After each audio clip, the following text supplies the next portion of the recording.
Now, we're going to go to a super powerful exercise, and it's the power of living in gratitude. We talk about making lists of gratitude. Those are cool, but we want to teach students and teachers and parents how to live in gratitude. So, on a piece of paper that you have, right?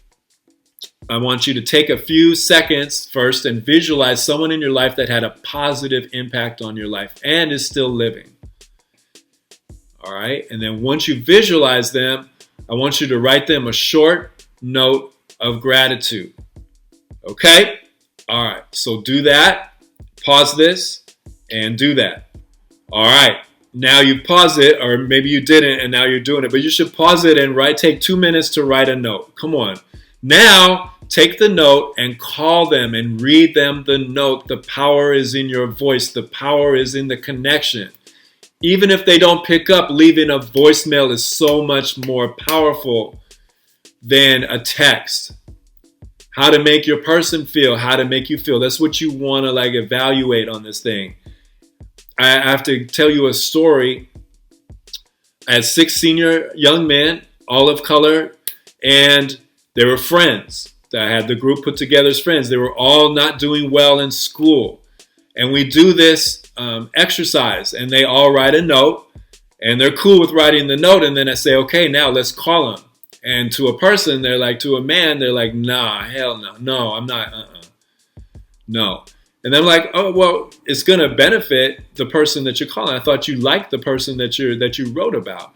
Yeah, well, so then they start calling. A lot of them, it was their mom, and an auntie was another one.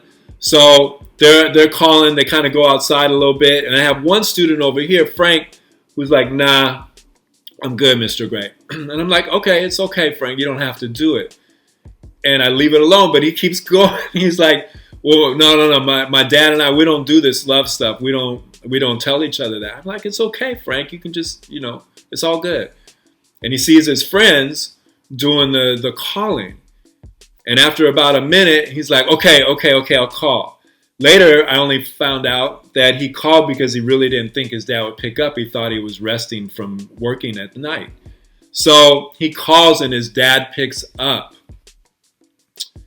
And Frank picks up his letter, his note, and he goes, Dad, I got something I want to read to you. And that's as far as he got. He got all choked up.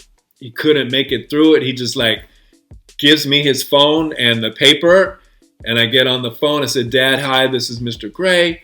Your son's amazing, and he wrote this, and we want to read it to you. So I read it to him. The dad gets all choked. He gets, just thankful and grateful, and I give back the phone to Frank and his dad, and they tell each other they love each other.